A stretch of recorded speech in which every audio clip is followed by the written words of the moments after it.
Добре, сега може да започваме с лекцията, както вече казах, на тема 3i Atlas, която е доста нашумяла напоследък и така някои хора и конспиративни теоретици обичат да се възползват от някои неясноти по темата, но нека да започнем с по-чисто научната част на нещата. Сега, кога е открита кометата? Кога за първи път всъщност астрономите разбраха за този обект? Това е някъде в началото на юли тази година. 1 юли, да, точно така. На тази година, където всъщност астрономите не знаеха точно дали наблюдават астероид или комет. Просто тъй като обектът беше на огромно разстояние от нас и от Слънцето, по-скоро телескопите всъщност, с които те наблюдават такива обекти, сочиха за обект като астероид. Телескопът, с който са осъществени първите наблюдения, се нарича ТЕС, който е бил насочен по една случайност в този момент и така се явява първи инструмент, който се извършват първите наблюдения. Сега нека да се спрем на явлението светлинен поток, на английския флъкс. Сега какво представлява светлинния поток? Всъщност, представете си, че вие сте на планетата Меркурий и наблюдавате Слънцето от Меркурий. То просто ще изглежда много по-ярко и много по-голямо. Общо взето, накратко казано, светлинния поток е това. Какъв поток на светлина идва и към нас. В началото на изследванията си към този обект астрономите хипотезират светлинния поток да се увеличава с разстоянието като 1,5. Обаче, в процеса на наблюдения, всъщност, именно с телескопа ТЕС, се установява, че въпросният обект променя светлинния поток с много по-голямо съотношение и то е с 5 пъти по-голям светлинен поток. Което ги навежда на мисълта, че всъщност те наблюдават комета, а не астероид.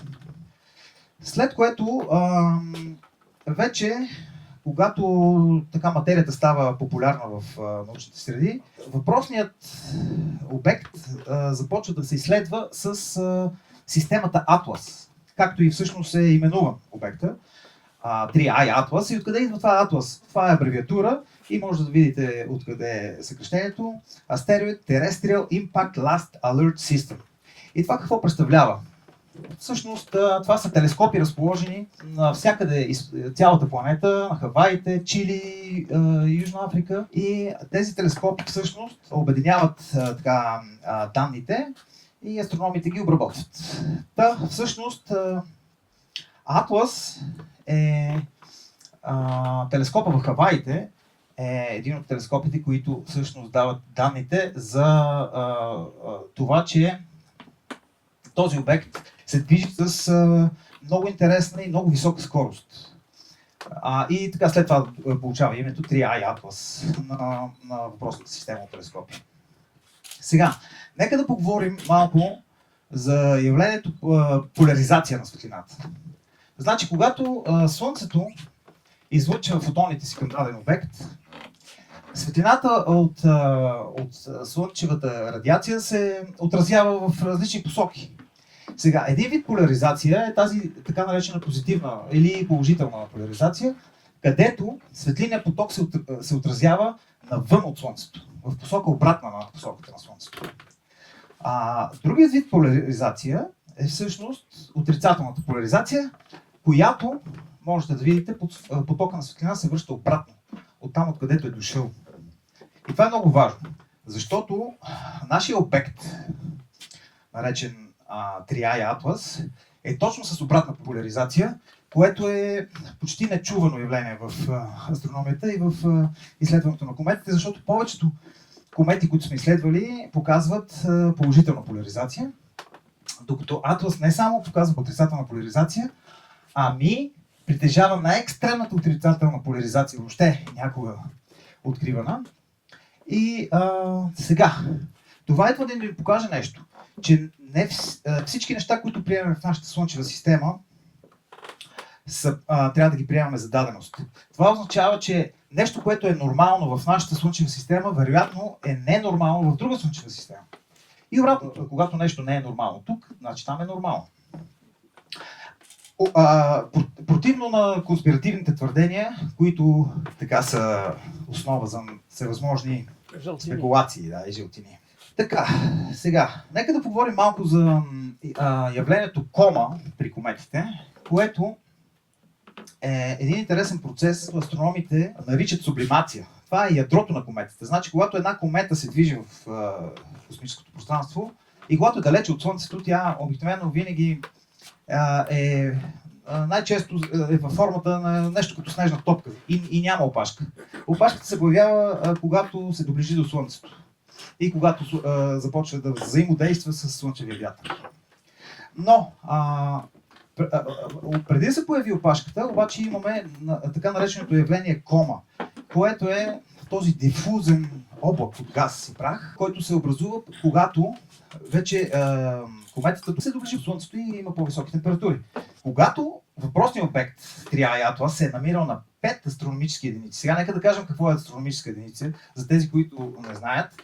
Една астрономическа единица е разстоянието, средното разстояние от Земята до Слънцето, което е равно на 150 милиона километра. Значи на огромно разстояние това е някъде около орбитата на Юпитер. Значи на такова огромно разстояние кометата вече е издавала признаци на кома, което е вече този дифузен облак около ядрото. Обикновено такъв облак се образува при другите комети на много по-близко разстояние, някъде около 3 или 4 астрономически единици разстояние от Слънцето. И това е поредната странност на този обект. Така, сега, тук идваме до нещо много важно, свързано с въглеродния диоксид в комата на нашия обект, защото се оказва, че в ядрото имаме огромно съдържание, както може да видите тук, на въглероден диоксид и много малко съдържание на вода, което е точно обратното, което наблюдаваме в комата на повечето обекти. Астрономите се озадачават каква може да е причината за това нещо. Какво представлява този въглероден диоксид в комата на кометата? Може би всички сте виждали, може би нашите бармани владеят този трик с сух лед и когато той се разтопи, се получава този облак газ.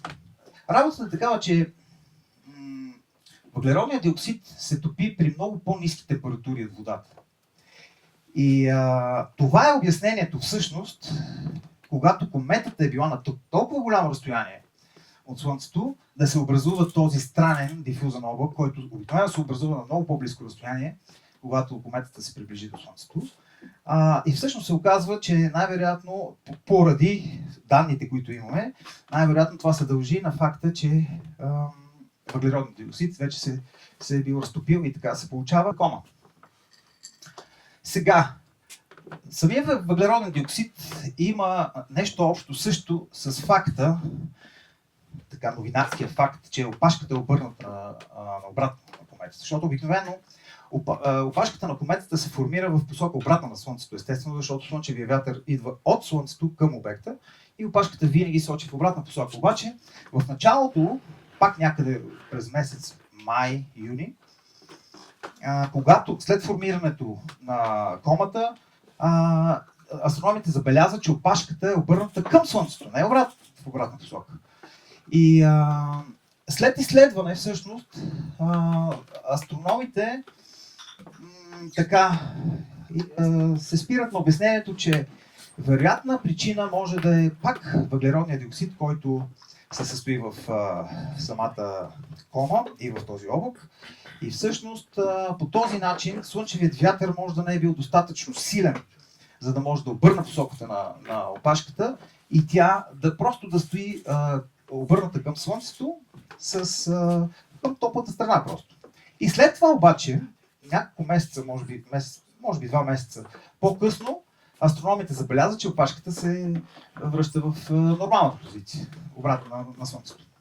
По-къса опашка, но все пак в нормалната посока. Което не е изключение, защото ние познаваме и други такива комети с къси опашки. Така, и да се върна на скоростта обратно на нашия обект, която е невероятно висока скорост.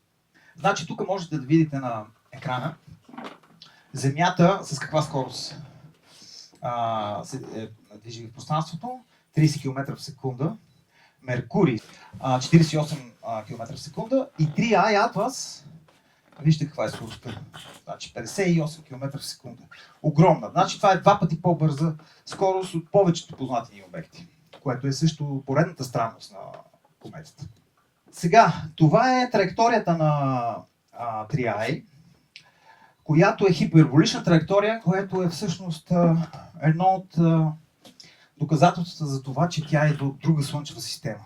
И не само това, тя не идва само от друга слънчева система, ами идва от много по-далечен край на галактиката, всъщност.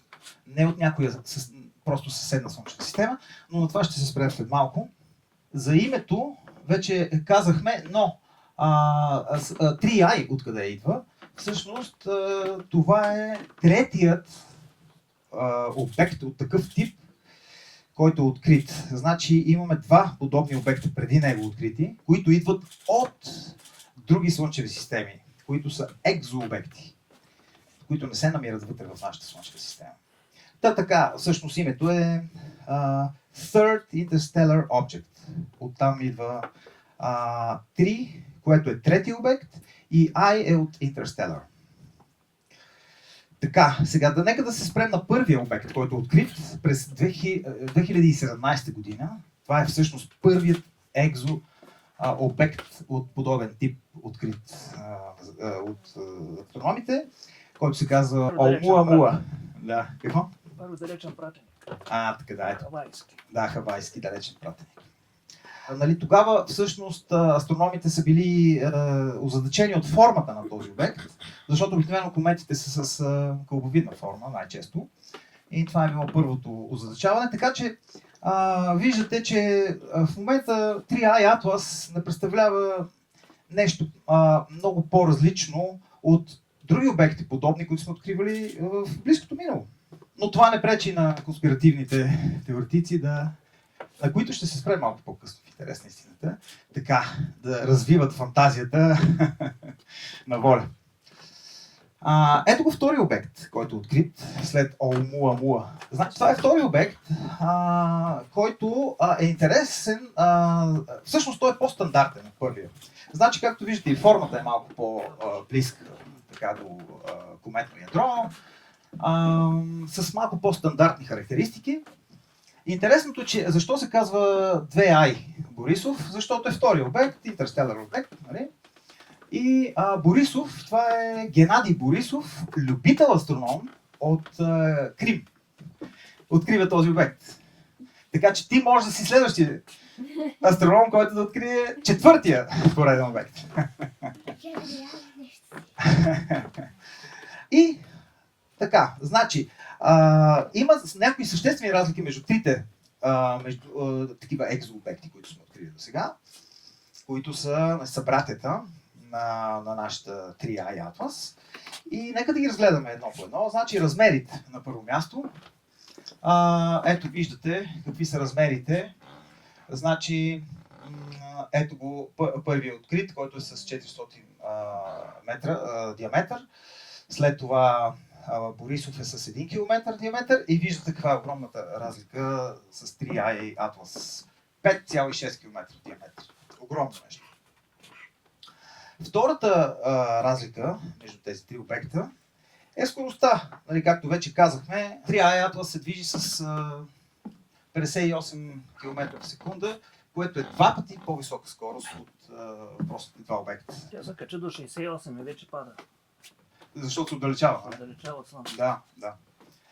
Сега, третата разлика е посоката. Сега това е интересно и ще ги разгледаме различните посоки на тези три обекта, откъде идват, как си отиват. Но това са трите основни разлики. Сега, виждате Оумуамуа каква е траекторията и каква е посоката. Значи тя идва от север, от горната страна на цялата Слънчева система. Нали, прави така едно завъртане през южната страна на Слънцето и си отива в такава параболична траектория. И това е още тогава. Значи всъщност нали, отново така се спирам на факта, че такива обекти не са непознати за нас. Ето го Борисов, траекторията каква е. Нали, нещо подобно, с малко така, хиперболична траектория. Но общо взето не е много по-различно. Пак идва от северната страна и си тръгва вече така на юг от Слънцето. Сега обаче, тук е интересното, ето връщаме се на траекторията на Triae Atlas. И това отново е поредната причина за конспирации, защото Triae Atlas, както забелязвате, се явява на 3 градуса от еклиптичната равнина на Слънчевата система. Значи ние астрономите наричаме еклиптиката, това е равнината, в която орбитират всичките планети около Слънцето. Това е една такава много финна, тънка равнина. И по една случайност Triae Atlas просто се плъзга по тази равнина, минава покрай Слънцето, сега някъде е тук някъде, нали? Зад Слънцето. Някъде там са. Излиза вече орбитата на Марс. Орбитата на Марс, да, някъде тук, да. Значи, това е поредната така загадка за много хора. Защото космосът е триизмерен. Значи тази комета тя може да дойде от всевъзможни посоки, но интересното е, че е наредена само в 3 градуса отклонение от еклиптиката. И ето я тук еклиптиката на Слънчевата система. Всъщност това е еклиптичният диск. И представете си как е минала кометата. Траекторията е по този начин, покрай Слънцето и продължава нататък. Сега, астрономите са имали възможността да изчислят не само траекторията, ами така до голяма степен откъде идва този обект и общо взето са стигнали до извода, че е тръгнала някъде в този район, близо до ядрото на цялата галактика. Това е нашия Млечен път тук. И тръгнала от ядрото на Млечния път, където този регион от звезди е на възраст 7,6 милиарда години. Значи, съответно, ние може би никога няма да разберем точно от кое място е тръгнал този обект, за да стигне до нас, но е пътувал със сигурност поне 10 милиона години, ние знаем вече по изчисление. Идва от Стрелец, отива към Близнаци. Ето, Пенчо ще ви разкаже още по-подробно в следващата лекция. Така, сега.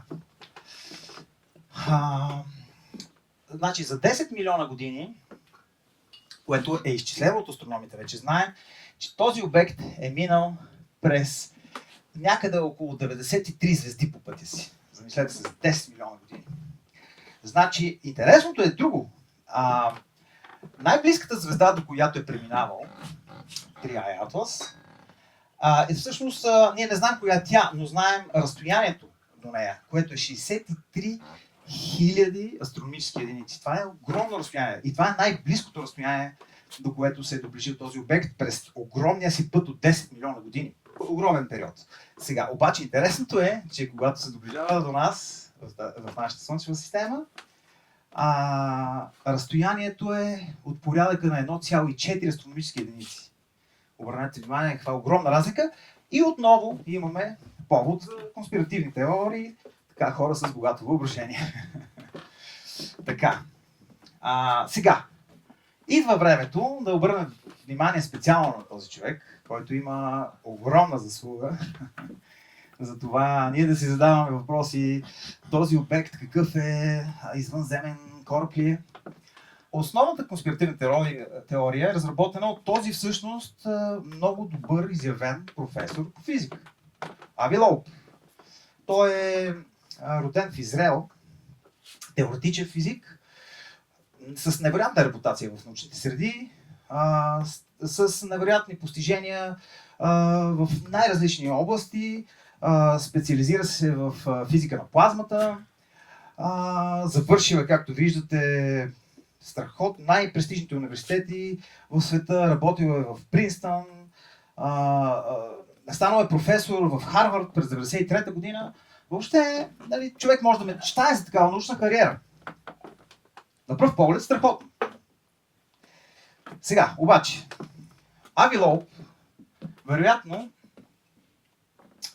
тази кариера не му е стигнала, така, не е задоволила неговите така търсения за популярност, може би.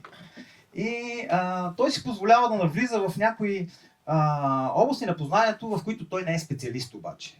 И за съжаление, Ави Лоуп си позволява да използва неговата научна кариера и неговото име, научен, за да може хората да му имат доверие и той просто да си теоретизира неговите извънземни кораби и всевъзможни конспиративни щуротии, аз би ги нарекал.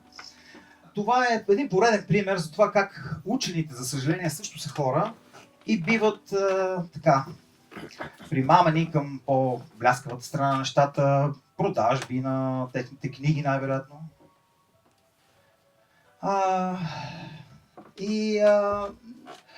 Много такива като него има. Всъщност аз мога да ви изредя няколко, за които се сещам. Но сега ще ви разкажа за него повече. И ето тук можете да видите, той смята, че не е необходимо да се консултира с експерти в областта. Има експерти, които се занимават с тази област от 40 години, но той казва не. Аз ще си направя моите изчисления и ще ги популяризирам и ще се обадя на медиите и те ще чуят моя глас, защото аз съм много известен учен и хората ми имат доверие. Ето, прави бързи изчисления и така нататък. Бърза да се свържи с медиите, използва харвардската си репутация и така нататък. Което, разбира се, не му прави чест, но хората не спират да му вярват в световен мащаб. Сега, следващия момент е, че Ави описва себе си като жертва. Естествено, научният свят го атакува и той сравнява себе си с Галилей, което е поредната тръска постъпка от негова страна. Естествено, не един и двама учени са се сблъсквали с неговите конспиративни теории, но той така не се предава лесно. И сега, 3 това не е първият обект, който е така в полезрението на Ави. И още през 2017 година Ави твърди, че Оумуамуа е космически кораб. Още тогава. Само, че тогава не е станало толкова популярно цялото това нещо, докато сега всички медии гърмят, нали, за твърденията на Ави Лоуп. И тук може да видите поради интересните размери на обекта, защото, както видяхте в предишните снимки, той има интересни размери. Той твърди, че това е платно, изработено от извънземна цивилизация за улавяне на слънчевата енергия. Нали, това можем да го прочетем в някои научно-фантастични романи, което е прекрасна идея, но той бърза да каже, че това е факт, без всякакви доказателства. И тук той казва, не слушайте университетите, аз съм намерил извънземните. Училището е нещо, което не може да ни послужи. Той наистина така спори, в интерес на истината. Дори някои учени казват, че ако се съобразим с твърденията на Ави Лоуп, трябва да стигне до заключението, че университетите са комунизъм. Наистина спори въобще с научния свят. Сега, Джил Тартър е един много популярен астроном, който се занимава с търсенето на извънземен живот в продължение на много години. Тя е един от основателите на програмата SETI, търсенето на извънземен живот, в който още великият Карл Сейган участваше и много други големи учени. И сега тук в едно видео искам да видите как самият Ави Лоуп спори с Джил Тартър, която се занимава от 40 години и той обаче се опитва да не се предаде. So Avi, I get a little bit pissed off when you throw the entire scientific culture under the bus, because some of us have been thinking about and building instruments to find anomalies for a very long time.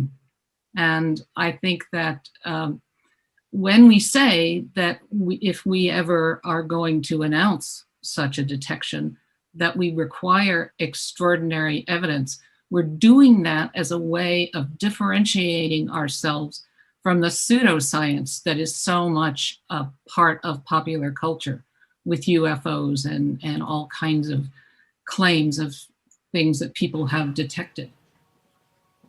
Сега, Джил Тартър се опитва да му каже така по политичен начин, че тя се занимава с тази материя, нали, за който не е разбрал.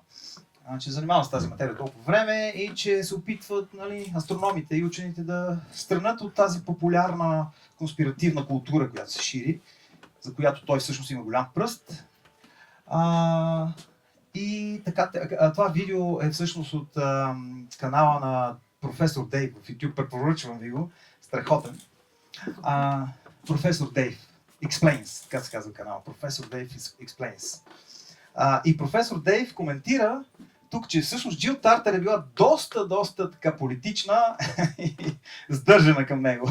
Той каза, че учените трябва да са доста така, не толкова толерантни към такъв тип шарлатани. Сега, нека да чуем неговия отговор. Какво той си позволява да отговори? И ето той отклонява с финансови въпроси, нищо конкретно не отговаря. To your first point, I'm talking about a factor of 1,000 in funding. I'm not talking about a factor of 2 over a decade increase in funding. I'm saying there is a discrepancy by a factor of 1,000 in what needs to be the case relative to what is the case of the community that you are talking about. И естествено, Ави Лоуп типично като политик отговаря тук.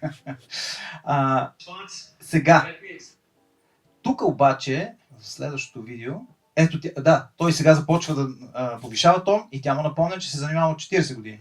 I've been doing that for 40 years. All right? We've been arguing. You are arguing with me about the credit of who gets credit for arguing that rather than saying I endorse your view. Why don't you say I endorse your view instead of saying, oh, I've been doing it. Why are you doing it now? Както виждате, той не си издържа нервите и започва да я напада. А това е човек специалист, нали? А той няма никаква специалност по този въпрос и използва репутацията си в друга област, което, както вече казахме, не му прави чест. И интересното е, че в една по-късна публикация той се извинява на Джил Тартер. В това видео може да чуем професор Дейв. Avi later realized that he came off like a complete asshat and was forced to issue a public apology to Jill. Let's read what he wrote. Sorry, I was being stupid. You had a super awesome comment. You're the one who has actually been looking for aliens for decades, unlike me who is just playing pretend. Let's please join forces and be friends. Also money me so I can grift some more. Even he knew he crossed the line and he can't have that damage his reputation or it'll come back to him and reduce book sales. Тук професор Дейв се шегува, че общо взето идеята му. То всъщност той го казва на шега, но то е самата истина, че идеята на Ави Лоуп е да продава книгите си с конспиративни теории. Сега, аз искам да завърша тази лекция с едно изображение от една комета, която ни беше гост скоро, всъщност миналата година. Това е изображение на кометата Атлас 2023 от Шмидт телескопа на Нау Рожен, от една така практика, на която аз още бях студент тогава и бяхме заедно с Пенчо. И това изображение е направено от професионалния телескоп. Огромен. Всъщност съжалявам, че забравих да сложа в слайдовете снимки от самия телескоп, да го видите колко величествено изглежда. И че аз съм невероятно щастлив, че имах възможност да присъствам и да допринеса с така известно количество от моите познания за направата на това изображение. Тогава също Пенчо ми помогна да направим по-качествени изображения от любителски апарати, без да използваме телескопа, но както виждате тази снимка е невероятно качествена, която я направихме заедно с колегите от физически факултет и, разбира се, преподавателите. И аз съм много горд, че имам малък принос в това изображение и просто искам да завърша тази лекция с тази моя гордост и да видим, че всъщност кометите не са нещо необичайно, а тази комета миналата година се виждаше из просто око с огромна опашка. Значи, ако човек се намира на достатъчно тъмно така и по-издигнато място, можеше да види огромната опашка. Просто беше невероятно красива гледка за простото око, а пък вече може да видите с професионален телескоп каква красива гледка представлява. Благодаря за вниманието.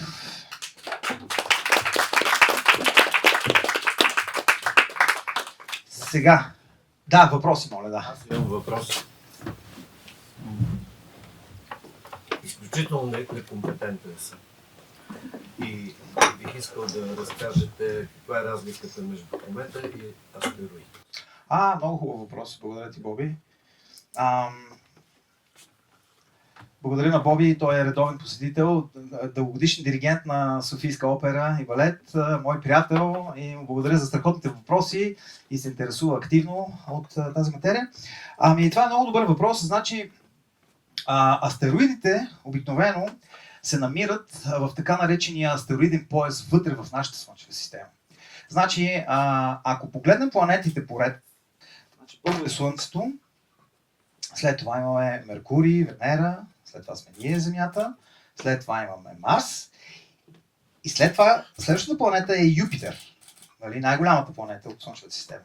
Обаче, вътре в орбитата на Юпитер и отвъд орбитата на Марс се намира така наречения астероиден пояс.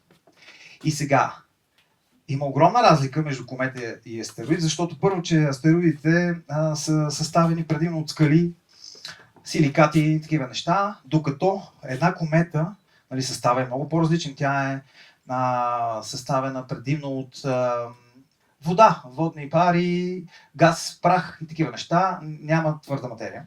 Въглеродният двуокис. Въглеродният двуокис, да, също така. И сега другото много съществено нещо е, основна разлика. Всъщност всички тези разлики са много важни, защото астероидите се намират вътре в нашата Слънчева система, а кометите имат силно елиптични орбити. Значи, аз нямам тук дъска да ви начертая. Представете си Слънчевата система и Слънцето в центъра. Значи една комета се движи по силно елиптична орбита, която излиза понякога извън пределите на Слънчевата система дори. Отвъд орбитата на Плутон понякога. Обаче всички комети се намират в един така наречен облакът на Оорт, който обгръща цялата Слънчева система наша. И повечето от кометите, това са трилиони комети, които ние повечето не сме открили. Всъщност първата открита комета и първата разбрана комета, периода ни, е Халеевата комета. Допреди това кометите са били мистерия, вие ще видите лекцията на Пенчо, ще бъде страхотно. Така че кометите са това. Те имат силно елиптични орбити и общо взето те не живеят в Слънчевата система. Те се появяват за малко, биват така ускорени от гравитацията на Слънцето и след това просто заминават далеч отвъд пределите на Слънчевата система по силно елиптична орбита, докато астероидният пояс той си е в стандартна орбита около Слънцето и си стои там и от време на време, естествено, някои от обектите вътре в него се откъсват поради една или друга причина и могат да бъдат, нали, засечени някъде из космическото пространство.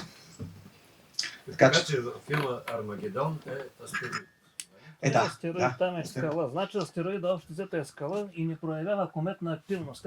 Кометната активност е този дифузен облак, за който той говори, или се нарича временна атмосфера, понеже тази атмосфера се проявява само когато кометата наближи Слънцето и почне да се нагрява.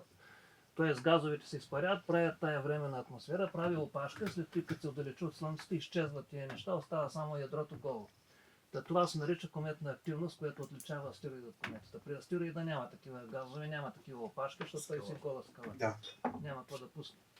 Добре, а това означава ли, че като намалява самата комета като обем, когато се появи тази временна атмосфера и нещо от нея или си се запазва в същия размер? Когато се отдалечава от Слънцето, обикновено леко, защото този газ, който се отделя от ядрото, той заминава и някакъв процент от масата на ядрото изчезва. Просто се разкарва. По този начин кометите стават все по-леки и по-леки при всяко следващо преминаване. И като изчезнат напълно? Или... Не изчезват напълно. Не, те се връщат винаги. Те се връщат, говорим за периодичната, защото и непериодична. Има и непериодични, да. А на практика остават накрая само, и даже има такава теория, че една комета може да се превърне в астероид след време, след като всичко, което е летливо, изчезне и останат само скални отломки, които са в центъра на ядрото обикновено, или поне те се предполага. Има един модел на Уипъл, ще стане дума за него при моята лекция. И накрая е възможно от комета да остане само един астероид, т.е. скала, която се носи в пространството, но вече няма по нея лед и въглероден двуокис да се изпарява. И това променя ли начинът, по който тя се движи в пространството, когато Малко, вече да. няма? Малко, Супер, много интересно. Добре, други въпроси, ако има? Да, моля, Влади. Аз имам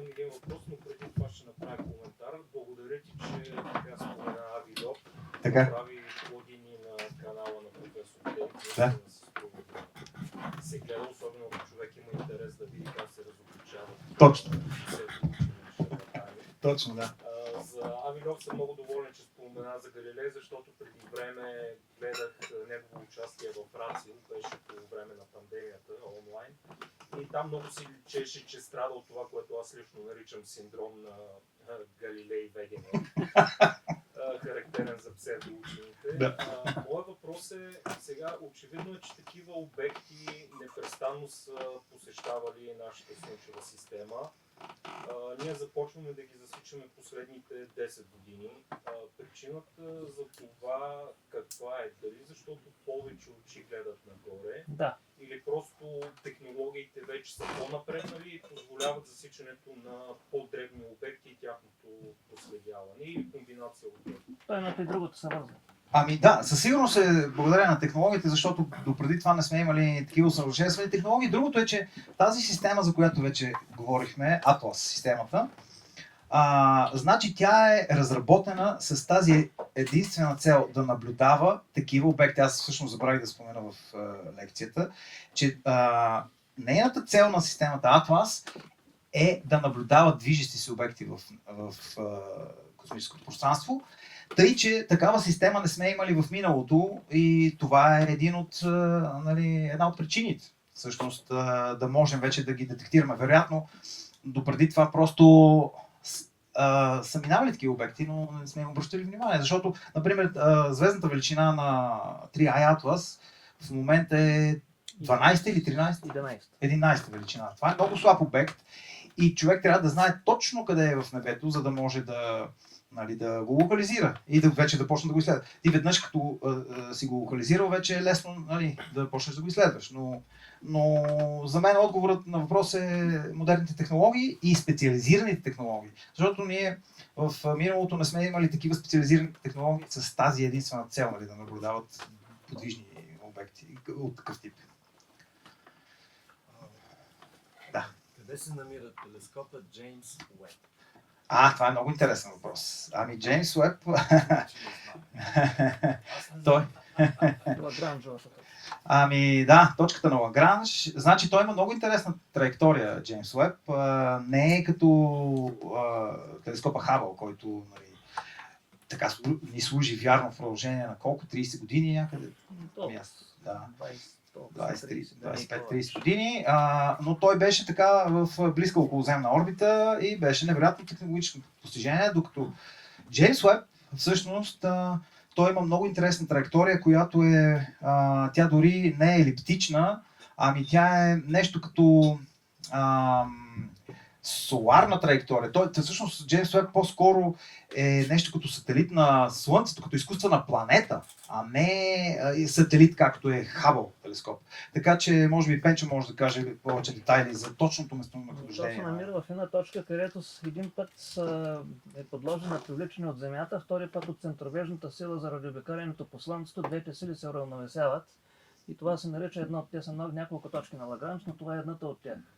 Така че един път беше идеята да стои в земната сянка, което не винаги е факт. И второ, да бъде по този начин стабилен в орбита, да не започне да се приближава или да се отдалечава много, да се променя положението, да върви успоредно на Земята с период, какъвто има и Земята да обикаля Слънцето, обаче все пак да е достатъчно отдалечен от планетата, за да не му пречи тя най-малкото. И по този начин вече колко време е станало, kako ги стреляха, всъщност забравих кога беше. Ами 4-5 години, може би, някъде там. Да. И вече се обикаля със стабилна орбита. И въобще в тия точки на Лагранж винаги има частици, които са ловени случайно, може да са малки астероиди, прашинки, т.н., които стоят там с сигурно хиляди години не се местят. Например, има две такива облака, които обикалят около Земята заедно с Луната и те се варят спътници на Земята, но малко хора знаят за тях. Един облак е 60 градуса преди Луната, другия облак е 60 градуса след Луната. Там са другите две пък точки на Лагранж, където казват, че в изключително ясна нощ, ако човек е високо в планина и с добро зрение и при много ясно небе, при безлунна нощ, можело да се видят с просто око. Аз не съм пробвал. Но в тези точки наистина може да се задържи обект, който в продължение на стотици години, хиляди да се стои там без проблем. Добре, други въпроси ако има? Да, слушам. Могат ли с ракета да се вземат частици от комета и да се изследват? О, това е страхотен въпрос. Благодаря ти за този въпрос. Даже вече сме направили нещо подобно. Имаме такава, но не точно ракета, но това е такава, така наречената сонда, която, да, тя като ракета излита от Земята, само че нали, ракетата отделя различните части високо в атмосферата и остава тази сонда да лети с скоростта, която вече е нали, събрала от излитането на ракетата. И сме приземили сонда на комета, всъщност, и сме изследвали химичния състав, само че не помня на коя комета беше. Тюрюмов Герасименко. Герасименко. А после сондата връща ли се? Не, тя изпраща сигнали в електронен вид. Изпраща сигналите, които анализирала там и ние вече ги обработваме от лабораторията, но това е страхотен въпрос. И другия случай беше удара с импакт, едно желязо удара комета, да дига прах, да бъде изследван праха. Така, да, точно така. Deep Impact. Да, импакт, да. Както ние сме пращали сонди и на Марс, в интерес на истината, още Викинг сондите през 76-та година, когато бяха изстреляни, проведоха химичен експеримент на повърхността на Марс с една роботизирана ръка, която взе проби от повърхността на Марс, анализира ги химически и изпрати сигналите обратно към Земята още тогава, преди колко години са това вече? Да. Така че тези неща се случват и в днешно време, още така, в още по-добър вид и по-добре разработени.